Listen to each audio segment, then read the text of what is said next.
Hello, everyone.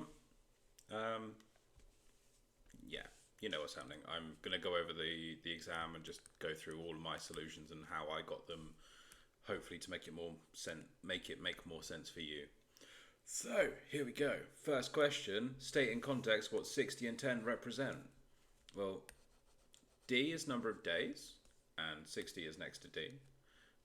And then I've got this plus 10, which must be this extra fixed charge. So the 60 is the cost per day, or maybe you called it the daily rate, and 10 is the fixed cost for the helmet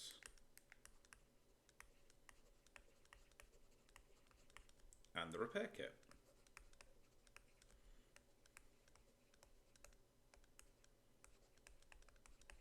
Right, calculate the cost of hiring a bicycle for 5 days. Well, we do the C of the 5, so it's 60 multiplied by 5 at 10, so 310. Write down the minimum number of days she can hire the bicycle. Have a look at the domain on this question. The domain is the restriction next to the equation, and it says that D is greater or equal to 3. Well, that means that if D is greater or equal to 3, then the minimum number of days is 3, because D is greater or equal to 3. This next one was a little bit funky, especially if you are not used to this kind of question. If you're used to it, it's super easy. But if you're not used to it, it's a little bit weird. We've got the inputs or the domain of a function, and we've got the outputs of a function, or the range of a function. And we know that that function goes from the inputs to the outputs, and we know that the inverse function goes the other way. It takes the outputs back to the original input. So if I'm putting 1270 into the inverse, I'm asking what's the original number, x, that would give me 1270. So the easiest way of doing this would be to ask what value of x would give me 1270. And then from there you can either solve it on your calculator or you can just solve it yourself, whichever one. I don't really mind. I'm going to do it myself because it's not that difficult to do yourself. So therefore k is 21. There's an alternate way of doing this, a bit more of a HL way, that is more complicated and in certain situations almost impossible to do. So I really, really do not recommend doing this at all. Maybe you have it like this, and you know that you switch around the x and the y. So then you get y is x minus 10 over 60. So therefore the inverse function is x minus 10 out of 60. Therefore C inverse 1270 is 1270 minus 10 over 60, which gives you 21. Now it does work in this question, and in this question it's not too bad. It is quite nice and easy. However, please keep in mind in other questions it's way more complicated, and that this method will always work in a much easier way. So be aware of that. I would choose the blue method. If you want to go with a grey one, go for it. But be aware of the extra difficulty you could be accepting. Question 2 was the infinite sum question. I don't think I saw anyone, or I didn't see many people get full marks on this one, which fair enough, it's a difficult question. If you follow the equation, you get this one, but you also get for the second term, we can follow the equation, so u1 multiplied by r2 minus 1. But we're also told that the first term is 2 more than the second term. So therefore the second term is u1 take away 4. And this gives us an extra equation that u1 is equal to, or sorry, u1 multiplied by r is equal to u1 minus 4. On the left here, we can rearrange this to give us 9, 1 minus r. And this we can substitute into these two places. So 9, 1 minus r, multiplied by r, is equal to 9, 1 minus r, minus 4. Now at this point, I think my preference would be to just put it straight into the calculator. I will of course do this without the calculator, or in a slightly different way. But at this point, it is so much more efficient just to put it straight into the calculator. Let's do it in grey over here, just in case you are the kind of person that would much prefer to do this without the calculator. Or maybe your calculator doesn't accept the direct input, you need to rearrange it first. So you get 9r minus 9r squared is 9 minus 9r minus 4. This will rearrange to minus 18r minus 5. And there, maybe you want to put it straight into the equation, or you can factorize it to give you that, and therefore the solutions. But that's entirely unnecessary. Please note, from here to here, you don't gain any process marks at all. You're just wasting your own time. It's so much more efficient just to put it straight into the calculator and get the marks this way. Now, for the sum to the inverse, sorry, sum to infinity, for the sum to infinity, r must be less than 1. So therefore r is equal to a third. It cannot be equal to 5 over 3. So if r is 1/3, then u1 is going to be equal to 9, 1 minus r. So 9, 1 minus 1 over 3, which gives us 6. Now that I have u1 and I have r, it's going to be easy enough to find u3. 6 multiplied by 1 over 3 squared gives me 2 over 3. Next up, this was a fun one. So an asymptote is a place where the graph is undefined. The graph has no value. It's not 0, it's nothing for this value, or for this point, or for this line, or whatever it is. We can actually see that really easy, because it just tells us x is not allowed to be 0. Therefore, this graph is undefined for x is 0. Therefore, the place where this graph is undefined, remember that means the same as asymptote, is 0, because it literally means the same thing. If that's kind of not making sense, the reason for that is it would break maths. If I put in a 0 here, maths would explode. That's not allowed. You're not allowed to divide things by 0. Therefore, it's undefined. Therefore, it is an asymptote. Or you can graph it. It would look something like that. And I can see very clearly that I've got this line going straight up the middle here, where it's undefined, and that is going to be at x is 0. However you want to do it, go for it. So this bit is asking us to differentiate it. I saw a few people here get confused between differentiate and find the inverse, which, I mean, in the middle of an exam is totally understandable. You've got so much anxiety flying around. It's very easy to make that mistake, but it is one to be careful of in future. So g dash, which means differentiate, so minus 8x to the power of negative 2 at 2 times a half x minus 8x minus 2 at x. Okay, find the interval for which g of x is increasing. Well, this is the gradient function. gradient function. It tells me what the gradient is for all of these x coordinates. So it's increasing when this thing's positive. If the gradient is positive, the graph is going up. So when the gradient function is positive, the graph is going up. And I would like to know what values of x the graph is going up. So I can put that straight into the calculator, add x, graph it, scroll our way over.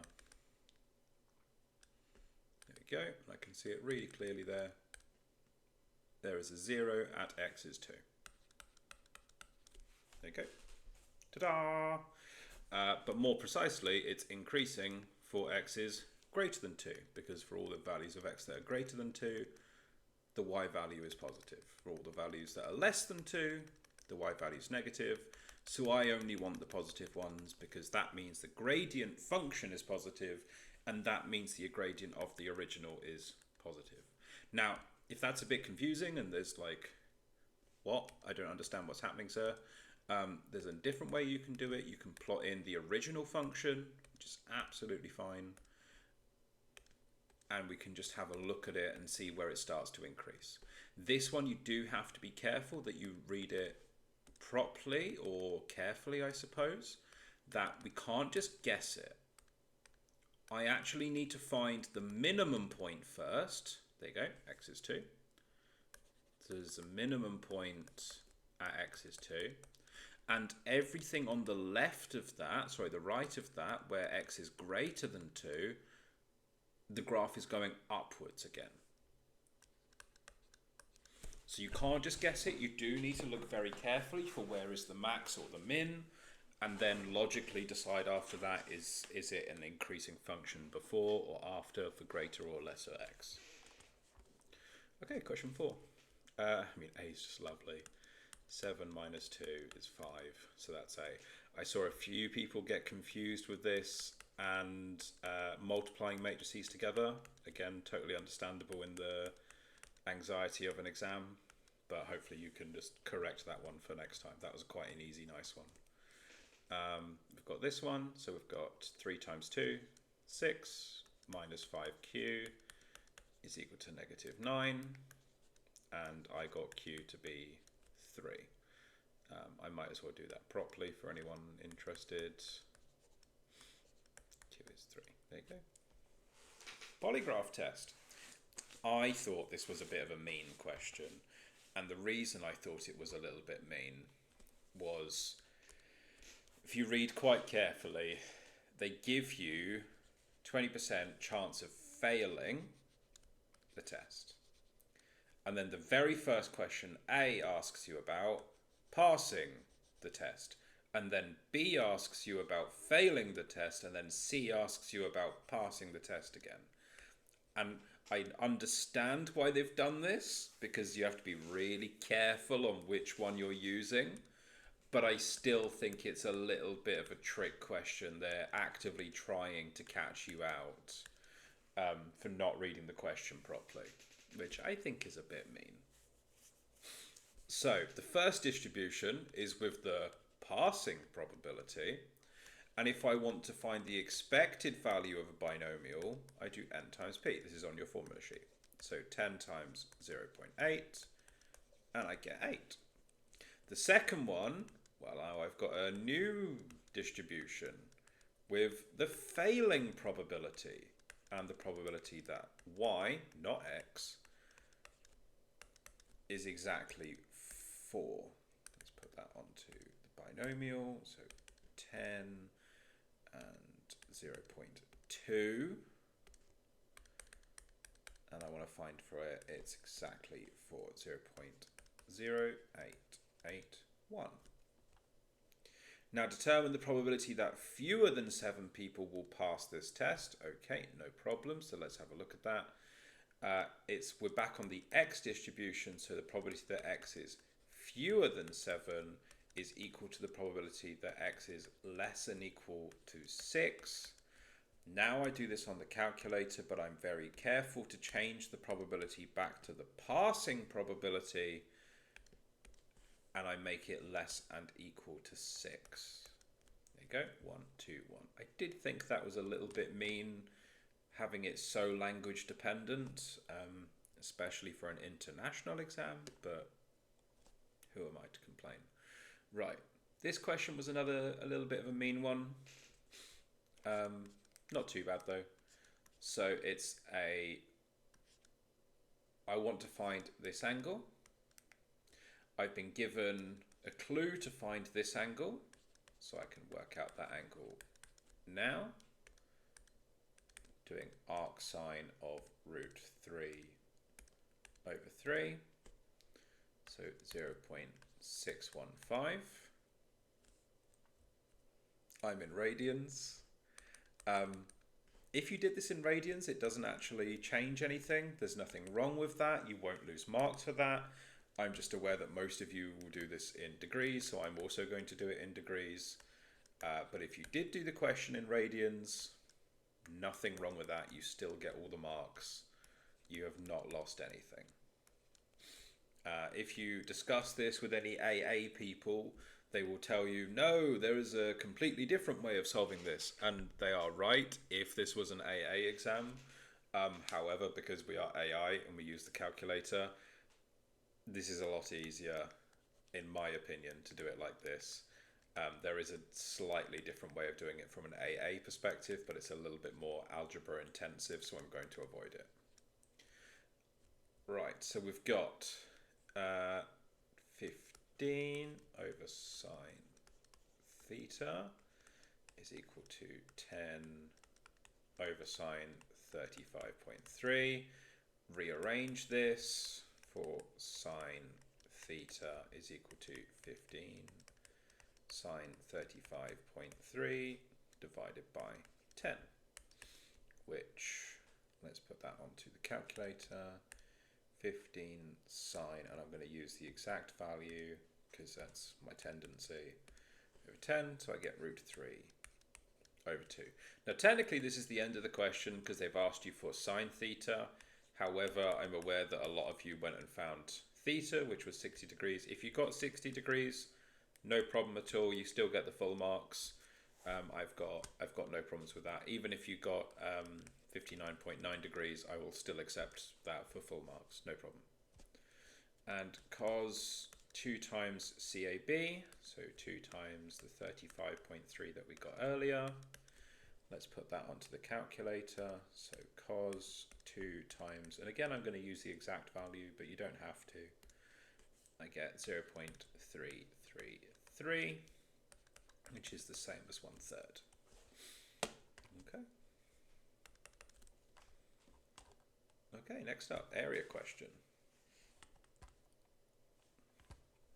Calculate the area of the shaded region of this diagram. This one's quite nice and easy. I think I would do this by integrating. You don't have to do it by integrating at all, but given how easy the calculator makes integration, I think I'd be tempted just to let the calculator do the difficult bit. I've also seemed to have a tendency to, whenever I'm doing these practice papers now, put any graph that I get or any equation that I get immediately on the calculator. Maybe not because that single question it is quicker for, but when I have a series of questions on the same graph, it makes it quicker to change between the different things that I want from it. I hope that makes sense. Some of you might have done this geometrically, noticing that this is a trapezium. There's no problem at all. This still gets you full marks.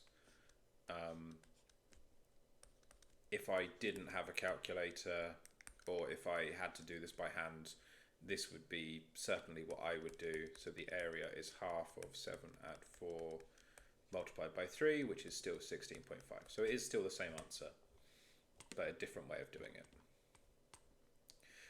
Writing down the integral, that's nice and easy. That's just literally writing out the algebra for it. 2.5x, I believe, yeah. Add 3. That on its own gives you the full marks. This is another graph, so I'm going to put this immediately into the calculator. 1.5x squared, even though I'm well aware that I could just do this on the calculator by finding the integral symbol. I believe this is easier doing it this way. So now if I like to calculate just this bit between -1, not tangent, there you go, between -1 and 2, I get 9.75. So therefore the area of my shaded region is 9.75 CBI. Hence determine the area enclosed by blah blah and blah blah. Nice and easy. Take away the two areas. 5.75 I believe. I'm not actually completely sure of that one. 16.5, take away 9.75.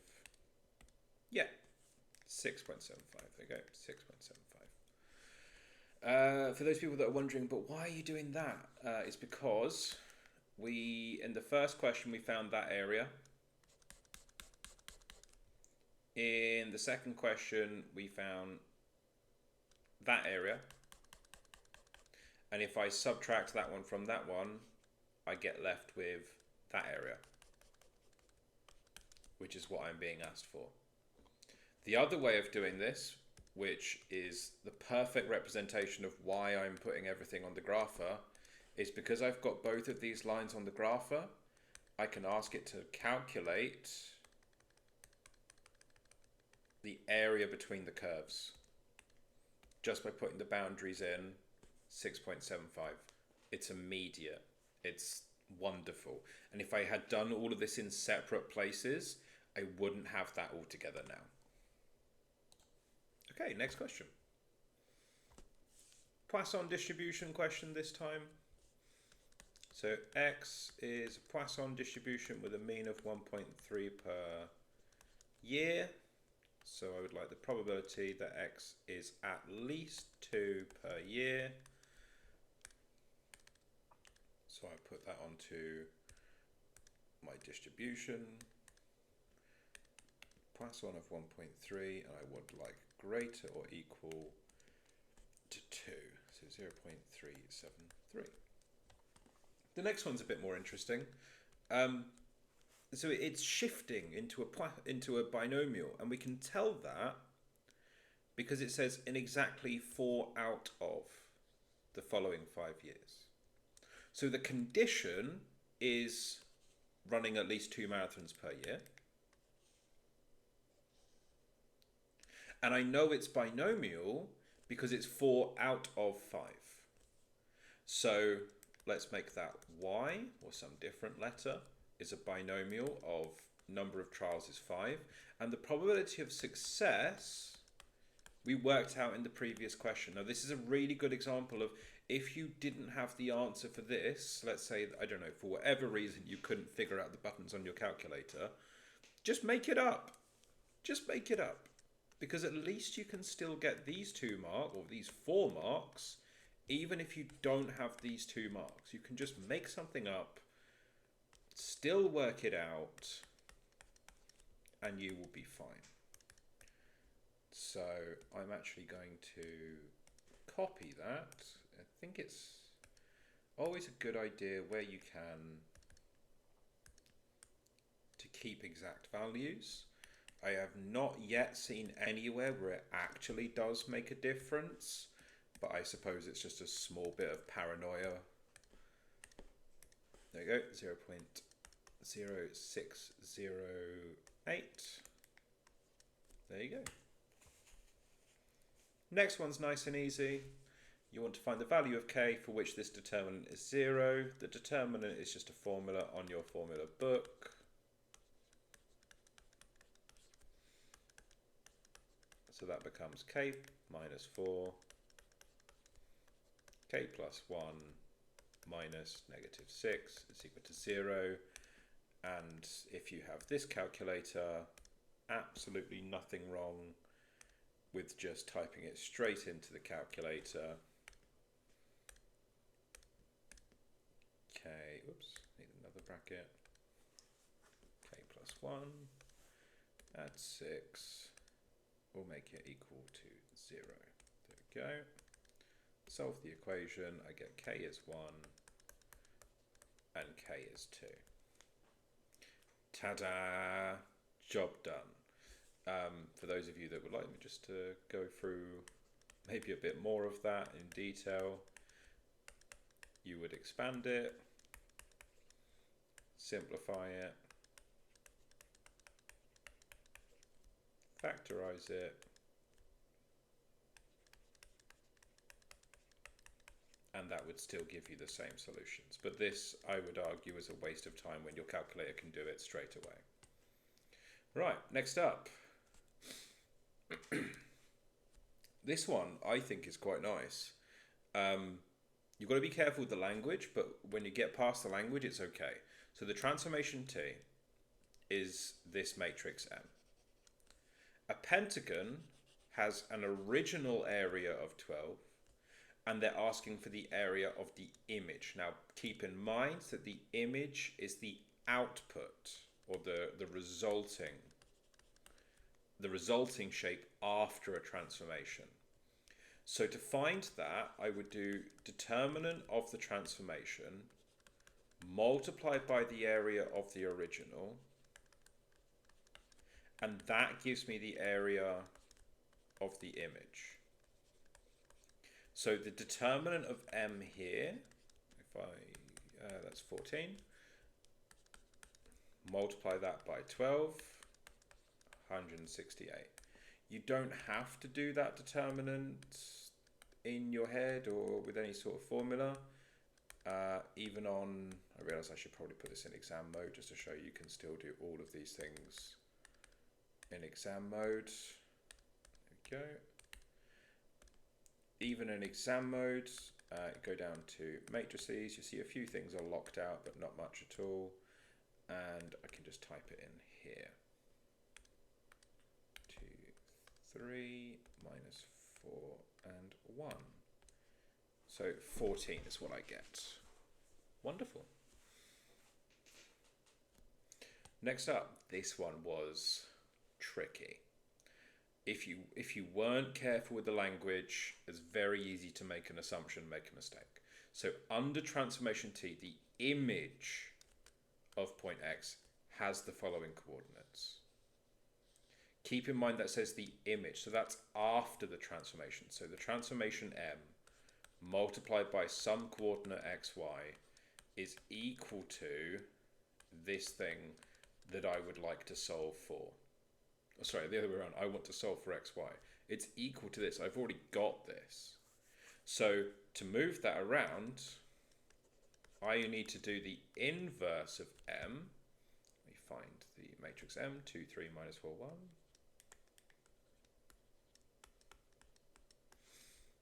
Inverse 2t minus 3, 6 minus 5t.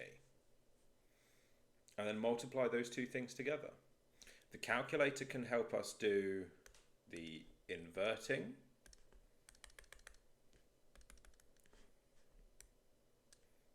Or you can do it with the formula. I would argue that doing it with a formula would be a waste of your time.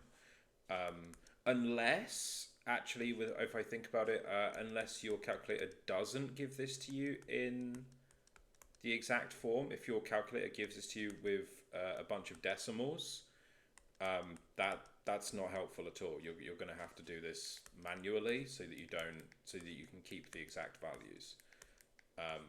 Otherwise, it's going to be a small nightmare to do this properly. Multiply these two together. I'm probably going to need more space for this because I've got fractions going on. So add, so 2 times 6 minus 5t over 7. And on the bottom, I've got minus 3, 2t minus 3 over 14. Add 6 minus 5t over 7. And then to add those together. If it was me grading this, this would be sufficient. I would give you the marks for this.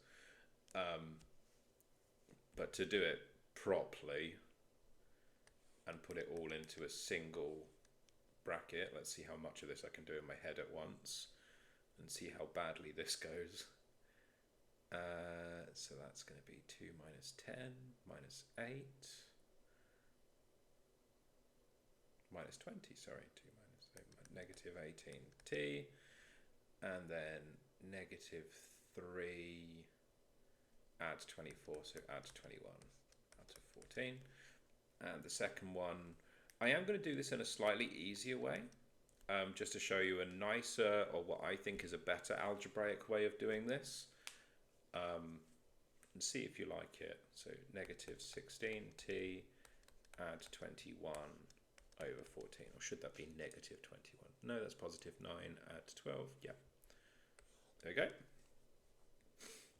The slightly easier way of doing this, let's put this in grey, so you know that it's an optional step, not a real thing, or not a necessary step to gain any marks.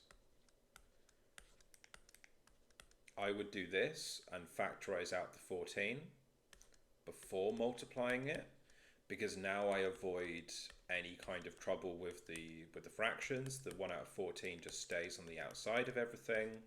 And now when I multiply it, the result of it is so much easier to deal with. This is most certainly, this is what I would do if I was sitting this exam. Minus 18t at 21, negative 16t at 21, with the 1 out of 14 on the outside. So this is also a perfectly acceptable answer. Right, the matrix 0, 1, 1, 0 transforms point A onto point B. So A with, let's write this properly, 0, 1, 1, 0 multiplied by A gives me B. And then 3, 0, 1, 1 transforms B onto point C, which has got the coordinates 4, 7. If I substitute this in, I get that, and then if I now substitute in 0, 1, 1, 0A for B, 0, 1, 1, 0, 1, 1, 0A for 7. There you go. Hopefully that makes sense. If this doesn't make sense, how can I explain it in a better way? I suppose another way to explain this that we've done in class a few times is if it's this one first and this one second, we know that the transformations line up backwards, or with the first one being closest to the matrix. Either way, all we need to do now is just rearrange this with some matrix algebra by putting this whole thing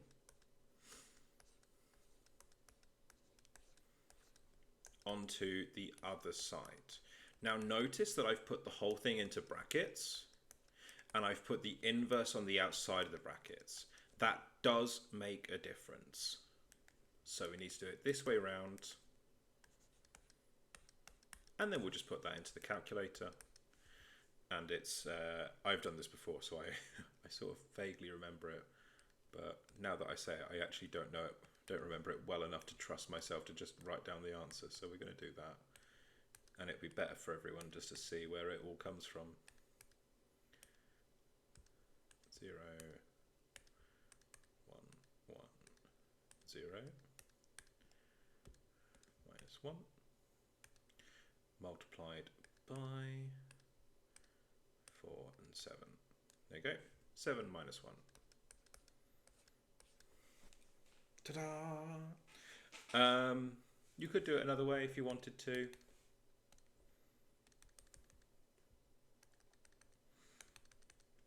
If you wanted, you could, I guess, do that multiplication first and then do the inverse of that and then multiply that by 4 and 7.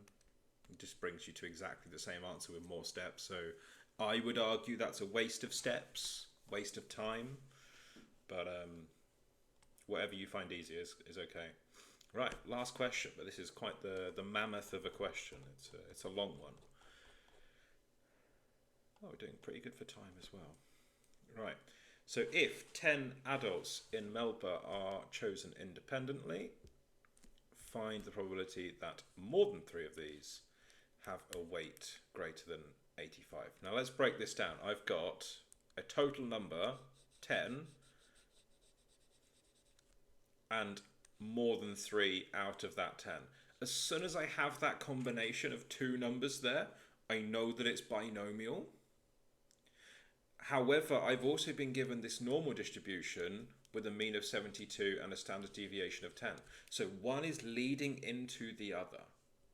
So I've got the probability, let's set up the distribution. So I've got weight as a distribution with 72 and 10. And the condition is have a weight greater than 85. So weight greater than 85, I'm going to put that into the calculator. Find out what that probability is. Greater than 85, 0.0968. Now on to the binomial aspect. A for adults may be a good example. Adults have a binomial distribution with 10 and the same probability as before. And now I would like to know the probability that 3 or more of these adults weigh more than 85. Haha, no, it says more than 3, so A greater or equal to 4. Okay, I'm going to copy that one, as is my habit. Maximum accuracy. I've never actually seen a case where it makes that much of a difference, but there's always the first time, and I'm always a little bit paranoid with these exams. I know when I was doing these exams, I always wanted like the top marks, so I wouldn't even risk losing 1 mark to something like this. There we go. Next up, Latita runs, I definitely said that wrong, runs an agency in Melba. The elevator to her office designed to hold a maximum of 8 people. Write down a probability distribution that in the total weights of those 8 people. This one's a little bit funky, so I can say that T, let's actually break this down a little bit more. So each of these 8 adults is independent of each other, so therefore it's like a re-roll of the distribution for each one.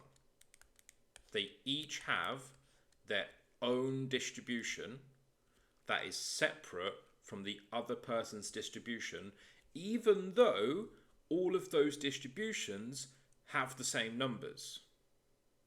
It is a weird one. So it's not the same.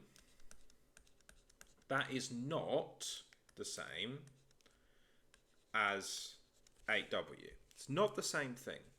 What it is the first adult, the second adult, the third adult, the fourth adult. Yes, they've all got the same numbers, but because they're independent distributions, we need to write it in this way.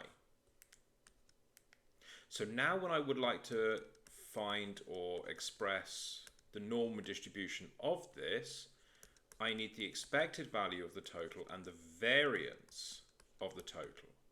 So the expected value finds me the mean, and the variance finds me the standard deviation. So the expected value of the variance would be all of these things added up. So I'm going to get the expected value of W1 at the expected value of W2, add blah, blah, blah, blah, blah, blah, blah, blah, add the expected value of W8, And because all of these are 72, yes, it does work itself out to be the same as 8 times 72. Let's do that on the calculator. 8 times 72 gives me 576. So 576 is my mean. The variance, it does make a difference here. So var W1 add W2 all the way up to W8. When I separate this, var W2 up to var W8, that's going to be 10 squared. Add 10 squared 8 times, which is 800.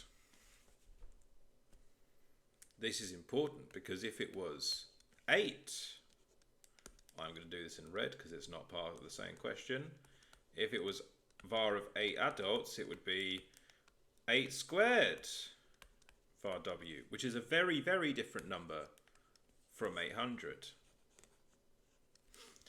So, my standard deviation, therefore, is the square root of 800.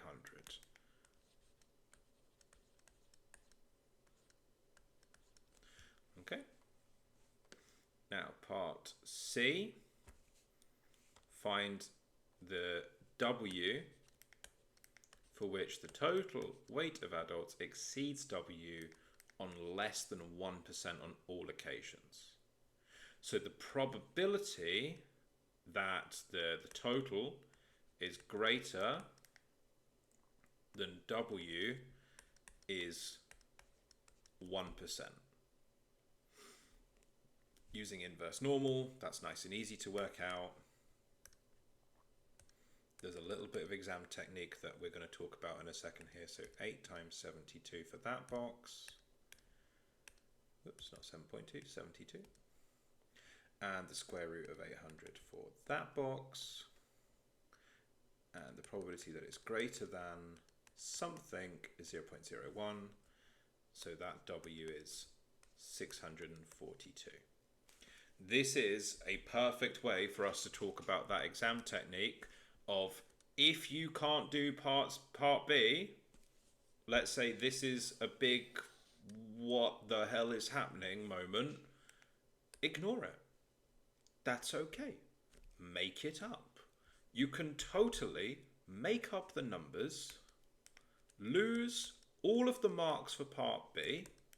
That's okay. I mean, it's like, you know, you shouldn't be trying to lose all the marks, but if you genuinely can't work it out, that's okay. Let's just ignore it. Let's say that the total is just the same as one of them. Fine. We've lost all the marks, whatever. But it means that for this question, I can still get an answer for this question. I can get an answer here with the wrong answers. But because I've used the wrong numbers in the correct way, if I now put W is 95 here, I get both of those marks for writing that down. Because I use the incorrect distribution in a correct manner, I still get the carryover error marks. It's such a lifesaver, those carryover marks. Don't skip part C just because you can't do part B. If you can't do part B, make up something. Just make it up and then do part C based on that. Okay, the two assumptions. I saw some really good ones in your answers here. I was really proud of you guys for this. This was like, there were some really cool answers in there. My two that I went with, I'm going to type these because I'm fully aware of what my handwriting's like, and I really don't need you guys struggling with my handwriting. There we go. So I went with the probability of two adults going is independent, and the probability of each adult going is the same. These are two assumptions that we've made. Think of families, for example. If families are going on holiday, or if a couple is going on holiday, the probability of one going on holiday, or one adult going, does change the probability that the other one will go on holiday, because they will likely go on holiday together. So in this question, we have assumed that that is not going to happen. I'm also assuming that every single adult's got the same probability of going. You can already see why that's an assumption. I saw some really cool ones about the weather. Someone saying, well, you're assuming that the weather is the same, and therefore assuming that the probability of someone going on holiday is the same throughout the entire year. I thought that was a really cool answer. I can't seem to remember any of the other cool answers, but there were some really, really cool ones in there, so well done. These are not the only two that you could have. These are just an example. And write down the null and alternative hypotheses. So L wants to test if this claim is accurate, the 42% is accurate. She's got 67 of her clients that went abroad and 133 that went not abroad. So that means that in total, there were 200 people there. So if I've got 200 people there, and I put that into this thing, sorry, not this thing, the null hypothesis is all about the probability. So the null hypothesis is P is equal to 0.42, yep. And then she is claiming, or she believes, that it's an overestimate. So if she is correct, then the probability is actually less than 42%. Now I work out that binomial. So I put 200 because I've got 200 people. I put in the test probability, and I would like to know the probability that x is less than or equal to 63. Because I have got 60, oh no, not 63, 67. 67. Put that into my calculator and see what calculator says. 200 with a probability of 0.42 and 67.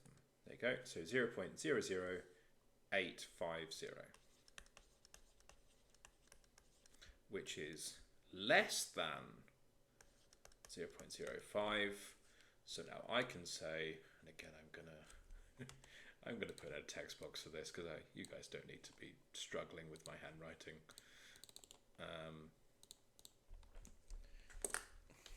I therefore reject H0. Do that in the fancy. There you go.